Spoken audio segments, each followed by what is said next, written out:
जो धन संबंधी परिभाषा वो दी है एडम स्मिथ ने उस अपनी प्रकाशित पुस्तक 1776 में an inquiry into the nation and causes of the nation.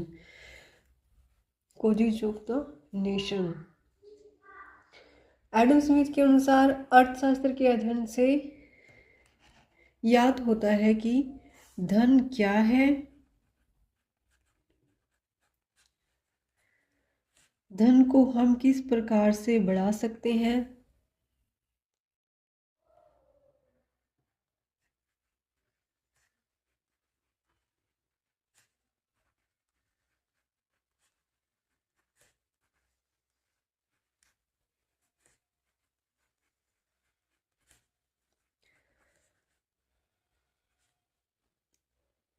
आर्थिक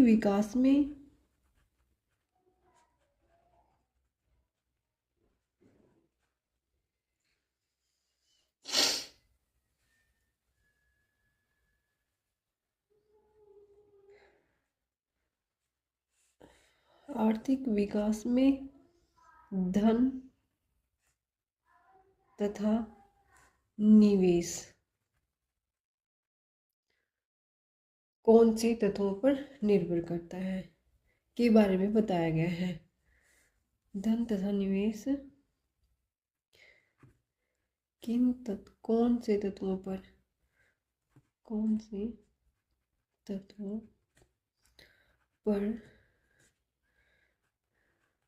निर्भर करता है के बारे में बताया गया है। यहाँ धन से अभिप्राय सभी प्रकार की भौतिक वस्तुओं से हैं। यहाँ पे एक शब्द आया है आर्थिक विकास।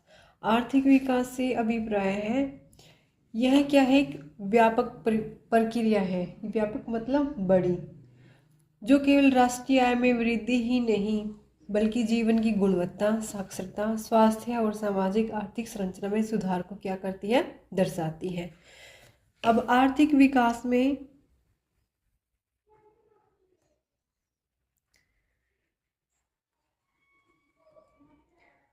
धन तथा निवेश में क्या है, विपरीत संबंध होता है।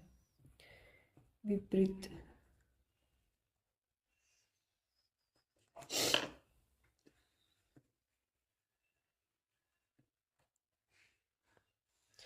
अगर हमारी बचत क्या है, अधिक है,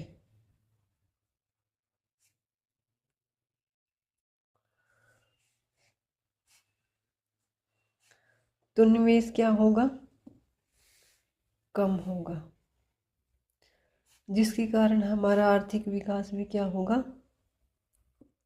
कम होगा।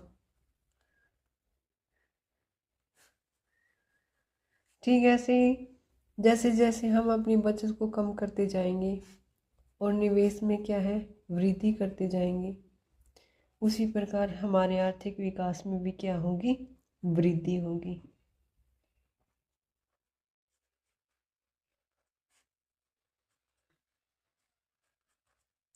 यानी आर्थिक विकास में बचत और जो निवेश है एक दूसरे के अपोजिट है। अर्थशास्त्र की जो ये परिभाषा है दोषपूर्ण है। कई लेखकों ने इसकी निंदा की है और इसे दुखदायी विज्ञान कहा है, क्योंकि इसमें सिर्फ धन को ही महत्व दिया है। सामाजिक कल्याण में इसका कोई योगदान नहीं है। जो नेक्स्ट परिभाषा है वो है भौतिक कल्याण संबंधी परिभाषा। भौतिक कल्याण संबंधी परिभाषा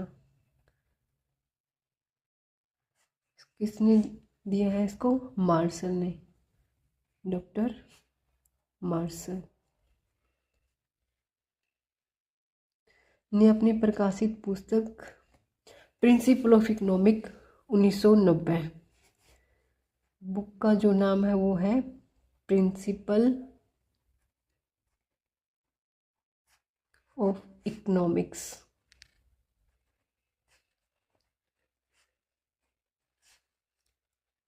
1809 1890।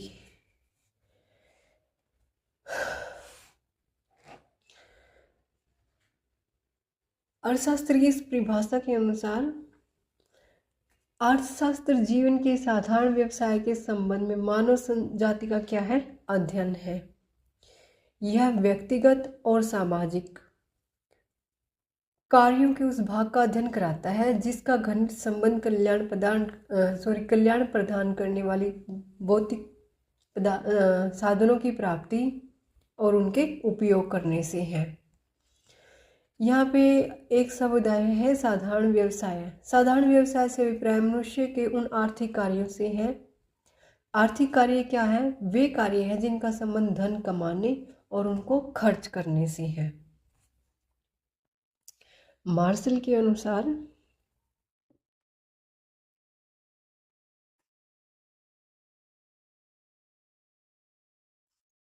अर्थशास्त्र वह अध्ययन है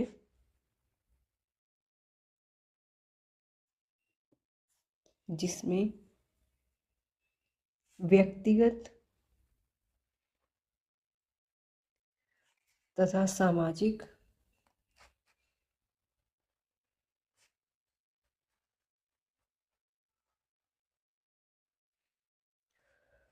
कार्यों के उस भाग का अध्ययन किया जाता है, कार्यों के उस भाग का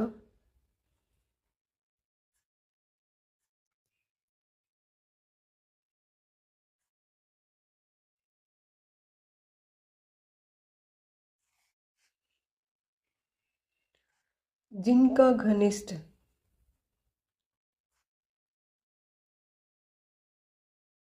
यानी गहरा जो संबंध है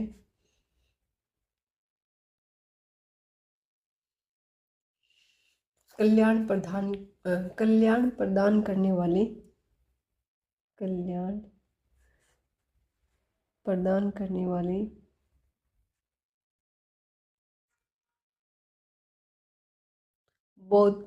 भौतिक पदार्थों व सेवाओं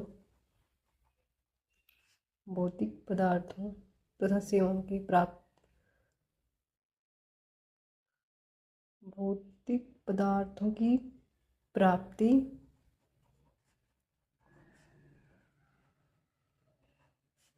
व उनके उपयोग करने से है।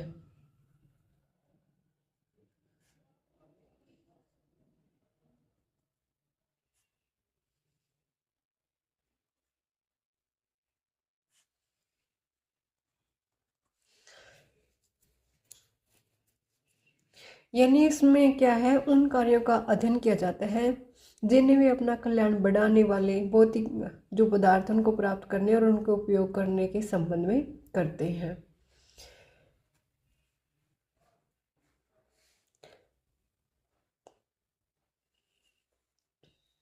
अगली परिभाषा है दुर्बलता संबंधी परिभाषा। ये किसने दी है, रॉबिन्स ने दी है 1932 में प्रकाशित अपनी पुस्तक an essay on the nature and significance of economic science. इस परिभाषा में उन्होंने बताया है कि किस प्रकार से हम अपने सीमित साधनों का वैकल्पिक उपयोग करके अपनी असीमित आवश्यकताओं को क्या कर सकते हैं, पूरा कर सकते हैं। इसकी आलोचना डार्विन और फ्रेजर ने की है। उन्होंने कहा है कि यह एक चुनाव तथा मूल्य निर्धारण का शास्त्र बन गया है। इसमें मनुष्य के कल्याण और उनके धन से संबंधित जितनी भी समस्याएं हैं उन पे कोई ध्यान नहीं दिया गया है। अब अगर वैकल्पिक उपयोग क्या होता है, जैसे सीमित साधन हो गया अपना दूध, और दूध से हम क्या बना सकते हैं, मिठाई, दही, पनीर। तो अर्थशास्त्र हमें सिखाता है कि किस प्रकार से हम मतलब जो सीमित साधन है, जैसे दूध है, दूध की हम मिठाई बनाए या दही बनाए या पनीर बनाए, तो अर्थशास्त्र के आधार पर हम यह निर्णय ले सकते हैं कि किस प्रकार से हम अपनी आवश्यकताओं को अधिक से अधिक संतुष्ट कर सकें। अगली परिभाषा है विकास केंद्रित परिभाषा। इसमें नोबेल पुरस्कार विजेता प्रोफेसर सैमुअलसन, पीटरसन, फर्गुसन ने दी है। उन्होंने बताया कि अर्थशास्त्र का जो संबंध है सीमित साधनों के कुशलतम जो बंटवारा है और उनके उपयोग से है, जिसमें उनके आर्थिक विकास की दर को तेज किया जा सके और सामाजिक कल्याण में क्या है, वृद्धि की जा सके। अर्थशास्त्र को मानव व्यवहार का विज्ञान कहा गया है। जैसे इसमें बताया गया है, जो अपनी आवश्यकताएं होती है वो क्या होती हैं, असीमित होती हैं, और जो अपने साधन होते हैं वो सीमित होते हैं, और उनके क्या होते हैं, अनेक उपयोग होते हैं। इसके बाद हमें इनमें से क्या होता है, चयन की प्रक्रिया आती है। चयन करने के बाद उससे हमें मिलता है अधिकतम संतुष्टि, विकास और कल्याण। तो इस प्रकार हम कह सकते हैं कि अर्थशास्त्र वह शास्त्र है जिसमें मनुष्य की आवश्यकताओं की अधिकतम संतुष्टि करने और आर्थिक विकास के लिए उनके उपयोग वाले सीमित साधनों के कुशलतम उपभोग, उत्पादन, विनिमय तथा वितरण से संबंधित जो कार्यों का अध्ययन किया जाता है उसको क्या बोलते हैं, अर्थशास्त्र। अब यहाँ आया है उपभोग, उत्पादन, विनिमय और वितरण। उपभोग का मतलब होता है प्रयोग करना या प्रयोग में लाना। उत्पादन का मतलब होता है किसी वस्तु या सेवाओं को बनाना, और विनिमय का मतलब होता है एक वस्तु के बदले में दूसरी वस्तु को प्रयोग करना या आपस में लेन देन करना। वितरण का मतलब होता है बांटना। नेक्स्ट टॉपिक है अर्थशास्त्र के दो मूल अंश। नॉर्वे के प्रसिद्ध अर्थशास्त्री रैग्नर फ्रिस और प्रथम नोबेल पुरस्कार विजेता, इन्होंने अर्थशास्त्र को दो भागों में बांटा है। फर्स्ट है व्यष्टि अर्थशास्त्र यानी माइक्रो इकोनॉमिक्स, और दूसरा है समष्टि अर्थशास्त्र, मैक्रो इकोनॉमिक्स। ये ग्रीक शब्द माइक्रोस से लिया है जिसका अर्थ होता है छोटा, और ये ग्रीक भाषा के मैक्रोस से लिया है जिसका अर्थ होता है बड़ा। जो व्यष्टि अर्थशास्त्र है इसमें क्या होता है, व्यक्तिगत स्तर पर आर्थिक क्रियाओं का क्या किया जाता है, अध्ययन किया जाता है। और समष्टि अर्थशास्त्र में क्या है, संपूर्ण अर्थव्यवस्था के स्तर पर जो आर्थिक क्रियाएं होती हैं उनका क्या किया जाता है, इसमें अध्ययन किया जाता है। व्यष्टि अर्थशास्त्र में जैसे एक उपभोक्ता, एक फर्म, एक उद्योग की जो आर्थिक क्रियाएं हैं तथा किसी विशिष्ट वस्तु के मूल्य का अध्ययन किया जाता है। इसके विपरीत समष्टि अर्थशास्त्र में क्या किया जाता है, इसमें राष्ट्रीय आय, रोजगार और कीमत स्तर से संबंधित जितने विषय होते हैं उनका अध्ययन किया जाता है। व्यष्टि अर्थशास्त्र का जो केंद्र बिंदु होता है वो होता है साधनों का विभिन्न प्रयोगों में बांटना। यानी साधन तो क्या होता है, एक होता है, लेकिन उसके जो प्रयोग क्या होते हैं, अनेक होते हैं। इसके विपरीत अगर समष्टि अर्थशास्त्र का जो केंद्र बिंदु होता है इसका होता है साधनों की मात्रा में वृद्धि करना, और उनका क्या होता है कि पूर्ण उपयोग किस प्रकार से किया जाए, ये समष्टि अर्थशास्त्र में किया जाता है।